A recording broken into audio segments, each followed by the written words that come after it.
जय श्री राम। शंखनाद में आपका स्वागत है। उमर अब्दुल्ला बार बार स्टेटहुड की मांग तो करते हैं, लेकिन कब कश्मीर में हिंदुओं को मारना बंद होगा, कब वहां आतंकवाद खत्म होगा, इसकी बात नहीं करते, इसकी अपील नहीं करते, बल्कि इसमें और विक्टिम कार्ड खेलते हैं, इसको और कवर करने की कोशिश करते हैं और इसी में ही उमर अब्दुल्ला फंस भी जाते हैं।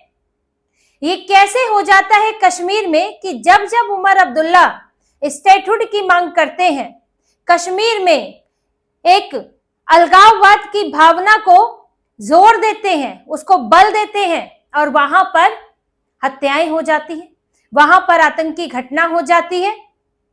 क्या इसका कोई कनेक्शन है? उमर अब्दुल्ला ने अभी स्टेटहुड की मांग की, वो आए दिल्ली जंतर मंतर पर बैठे, इन्होंने उससे पहले भी हंगामा किया कि हम इसके लिए तो आंदोलन ही कर देंगे, स्टेटहुड के लिए पूर्ण राज्य का दर्जा दो और तब तक हम रुकेंगे नहीं। और वहां पर इस बीच में फिर आतंकियों की हिम्मत बढ़ गई और उन्होंने 2 मजदूरों को और 2 हिंदू मजदूरों को ढूंढकर पकड़कर मारा। छत्तीसगढ़ के 2 मजदूर जो कुलगांव में ईंट भट्टे में काम किया करते थे, उनका नाम पूछा, धर्म देखा और फिर उन्हें मारा। ऐसा नहीं है कि ये जो मीडिया में चलता है कि गैर कश्मीरी मारे, ये मत समझिए कि गैर कश्मीरी में असली बात छुप जाती है कि कश्मीर के बाहर का व्यक्ति मारा। ऐसा नहीं है। कश्मीर के बाहर का व्यक्ति अगर मुसलमान है तो उसे नहीं मारेंगे, कश्मीर के बाहर का व्यक्ति अगर हिंदू है तो उसे मारेंगे, जैसे कि पहलगाम में हुआ था। सब कश्मीर के बाहर के थे, लेकिन वहां पर देखा गया हिंदू कौन है, मुसलमान कौन है, चाहे कश्मीर के बाहर का है तो उसे नहीं मारा। तो इसे जो मीडिया में दिखाया जाता है कि गैर कश्मीरी मार रहे हैं, गैर कश्मीरी मार रहे हैं, ऐसा नहीं है। गैर कश्मीरी मुसलमान हिंदू मारा जा रहा है। उनको कोई तकलीफ नहीं है कि गैर कश्मीरी मुसलमान भी यहाँ लाकर रख दिया जाए, काम करे, क्योंकि ये मालूम है कि मानसिकता कश्मीर से लेकर कन्याकुमारी एक ही है।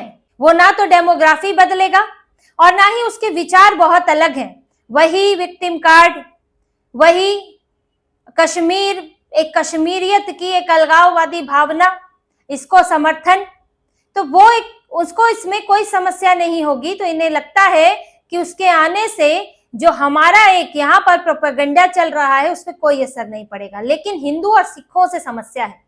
इन्हें लगता है कि उससे डेमोग्राफी पर असर पड़ सकता है और यह भी लगता है कि वो कश्मीर को भारत का अभिन्न अंग मानता है, वो कोई एक अलगाववादी विचार नहीं रखता, तो इसीलिए चुन चुन कर मारा जाता है। दूसरा, डराने की भी कोशिश होती है कि यहाँ पर अगर दूसरे धर्म वाले आए तो वो जिंदा नहीं बचेंगे, इसीलिए सब कोशिश होती है। और एक ये भावना दिखाई जाती है कि देखो कश्मीर में अब भी अलगाववाद की भावना है, अब भी ये भावना है कि भारत का हिस्सा खुद को नहीं मानते हैं। ये भी एक दिखाना होता है। कई मकसद होते हैं इन हमलों के पीछे।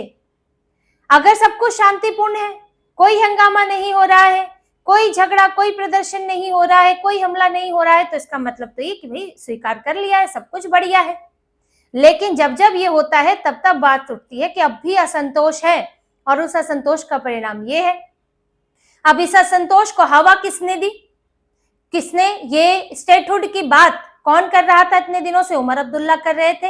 स्टेटहुड भी एक तरह का असंतोष है ना। आप ये बोलने की कोशिश करते हैं और बार बार ये बोलते हैं कि यहाँ तो बड़ी परेशानी हो रही है, केंद्र सरकार सही नहीं कर रही है, हमसे अधिकार छीने जा रहे हैं, इसलिए हमको जो है पूर्ण राज्य का दर्जा चाहिए, जबकि आपके पास पूरी विधानसभा है, विधानसभा में जम्मू कश्मीर के लोगों का चुना हुआ प्रतिनिधि है और खासतौर से कहें तो कश्मीर का चुना हुआ प्रतिनिधि है।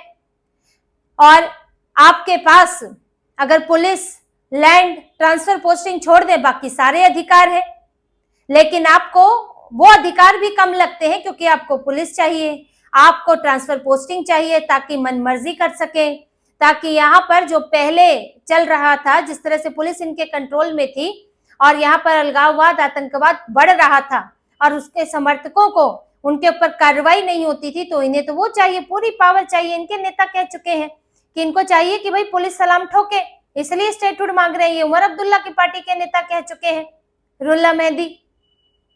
तो उमर अब्दुल्ला को जरूरत नहीं है यहाँ पे स्टेटहुड की। यहाँ दिल्ली में भी है ना भाई, विधानसभा के साथ चल रहा है, क्या समस्या है? लेकिन इनके अब काम तो इन्होंने कुछ खास किए नहीं है और बार बार ये टाल देते हैं, एलजी के पास सब कुछ है, मेरे हाथ में कुछ नहीं है। तो आप चुनाव में फिर जब आप घिर रहे हो कि 370 को लेकर घेरा जाता है इन्हें और कहा जाता है कि भैया एलजी के साथ ये तो केंद्र सरकार के इशारे पर चलते हैं, जबकि केंद्र सरकार का इशारा क्या है? अगर चलता भी है मुख्यमंत्री तो उसमें क्या समस्या है? तालमेल के साथ ही बैठाया जाता है ना। लेकिन यहाँ तो अलगाववादी भावना पनपी हुई है कि राज्य अलग है, केंद्र अलग है, और राज्य तो हमारा बिल्कुल अलग है, हम तो भाई स्वतंत्र कश्मीर, इन लोगों के तो मन में ये है। तो उमर अब्दुल्ला घिरे रहते हैं तो इसलिए स्टेटहुड की बात करते हैं। लेकिन स्टेटहुड भी असंतोष की बात करता है कि अधिकार नहीं है, फलाना नहीं है, हमारे पास पूरी विधानसभा नहीं है, तो एक तरह का असंतोष है। अब ये असंतोष फिर किसके जरिए जाहिर होता है? इस तरह की घटनाओं के जरिए इसको और बढ़ावा मिलता है और क्रूर हिंसात्मक रूप में ये सामने आता है। इससे पहले भी ये बार बार स्टेटहुड की बात कर रहे थे, तो पहलगाम में हमला हुआ था, किस तरह से वहां पे भी हिंदुओं को मारा गया था। 22 जुलाई को अमरनाथ यात्रा के दौरान एक कांस्टेबल को मारा गया है। तो ये सब घटनाएं कैसे शुरू हो जाती हैं अचानक से, जब यहाँ कश्मीर में इतनी टाइट व्यवस्था है, सरकार मतलब पहले के मुकाबले तो आतंकवाद वहां पर बहुत ही कम हो गया है।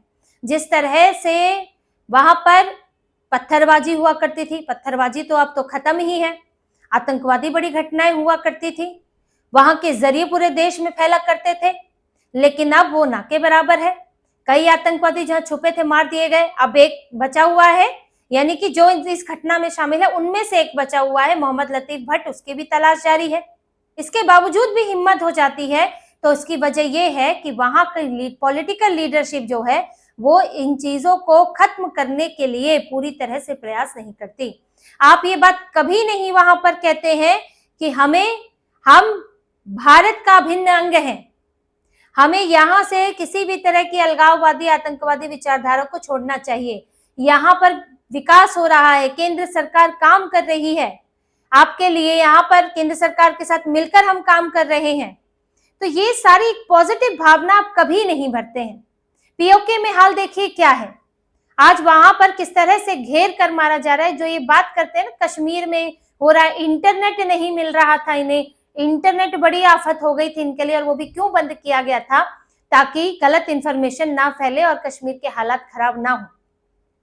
तो जहां इनके ये बगल में ही जहां पर इनको इंटरनेट की समस्या थी, वहां तो मार दिया जा रहा है घेर घेर कर। वहां पर जाने कितनी मौतें हो चुकी हैं अभी तक, और कोई सुध लेने वाला नहीं है, और यहाँ पर इंटरनेट को लेकर रोना होता है। तो ये दिखता है कि कैसे राई का पहाड़ बनाने की कोशिश करते हैं, और उमर अब्दुल्ला भी वही करते हैं। लेकिन उमर अब्दुल्ला को इसका भी फायदा नहीं होता है और वो उल्टा इसमें फंस जाते हैं। आप सरकार के भी निशाने पर रहते हैं, और अमित शाह भी इनसे कोई खुश नहीं है, क्योंकि जैसा तमाशा इन्होंने किया जबरदस्ती इन्होंने संसद सत्र के दौरान, और जब ये सीजेपी वालों का प्रोटेस्ट चल रहा था, इन्होंने तब स्टेटहुड की बात को लेकर ये भी अड़े रहे और यहाँ पर आए। इन्होंने सुरक्षा, जो इनको कहा गया था कि भाई आपकी सुरक्षा भी खतरे में पड़ सकती है, लेकिन इन्होंने मानी नहीं, ये अपना दबाव बनाना चाहते थे। तो इसको लेकर केंद्र सरकार भी अब सख्त है, और इनकी हरकतों को लेकर इनको जवाब भी दिया जाएगा, इनको लेकर कोई नरमी नहीं बरती जाएगी।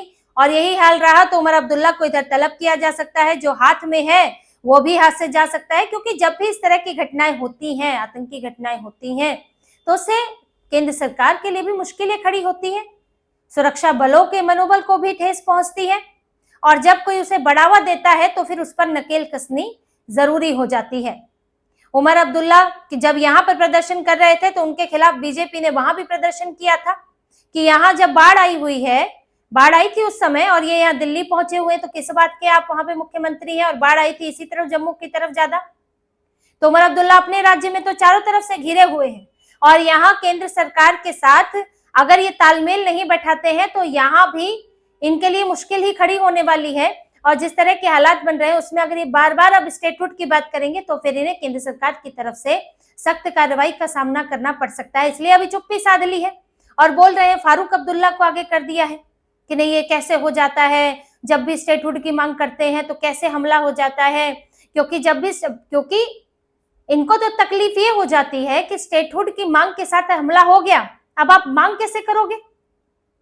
अब जब तक हालात वहां सामान्य नहीं होते हैं तो आप कैसे मांग करोगे कि हमें पूर्ण राज्य का दर्जा दो। और यही बात इन्हें केंद्र सरकार भी कहती है कि भाई आप माहौल तो बनाएं, आप असंतोष बनाए रखेंगे, अलगाववाद की भावना बनाए रखेंगे, आप लोगों को प्रेरित नहीं करेंगे, भारत के लिए सकारात्मक भावना से नहीं भरेंगे, तो कैसे पूर्ण राज्य का दर्जा मिलेगा। तो अब उमर अब्दुल्ला इधर कितने भी चक्कर लगा ले, जो इनकी हरकतों से जो दूसरी राजनीतिक पार्टियां हैं वहां पर उनकी भी जिम्मेदारी, ऐसा नहीं कि सिर्फ अब्दुल्ला जिम्मेदारी, महबूबा मुफ्ती हो गई और दूसरी जमात, जो जमात को तो खैर बैन ही कर दिया गया था, वो तो चुनाव ही नहीं लड़ पाती थी, लेकिन ये सब जो है आप मिलकर वहां पर अगर तीलियां लगाओगे, वहां पर चिंगारी लगाओगे, तो फिर केंद्र सरकार से आप उम्मीद नहीं कर सकते कि केंद्र सरकार आपको थाली में सजाकर पूर्ण राज्य का दर्जा देगी। तो अब तो इनके पूर्ण राज्य के दर्जे की मांग जो है वो तो खारिज तो थी ही, सरकार ने कोई वादा नहीं किया और अब वो बिल्कुल ठंडी पड़ गई है। उमर अब्दुल्ला अब स्टेटहुड की मांग नहीं कर पाएंगे, और करेंगे तो सीधे सीधे इनके मुंह पर ये दिखा दिया जाएगा कि भैया ये हाल है, इस तरह से ये मारे जा रहे हैं धर्म देखकर, तो आपको किस बात का स्टेटहुड दे, पहले स्टेटहुड के लायक बने, उसके बाद आपको स्टेटहुड मिलेगा। तो उमर अब्दुल्ला अब फिर से वही उसी चक्र में है, और ना तो अब इनकी केंद्र सुनने वाला है, ना विपक्षी पार्टियां इनको आराम से रहने दे रही है, तो इनकी तो अब कुर्सी ही खतरे में पड़ी हुई है कि जाए तो फिर किस मुंह से जाए, क्योंकि जो भावनाएं इन्होंने पैदा की हैं उन भावनाओं के लायक देने के लिए, करने के लिए अब इनके पास स्थितियां नहीं है। तो इसी तरह की और खबरें और विश्लेषण आपके लिए लाते रहेंगे, हमसे जुड़े रहिए, सब्सक्राइब कीजिए, कमेंट कीजिए। बहुत बहुत धन्यवाद। जय श्री राम।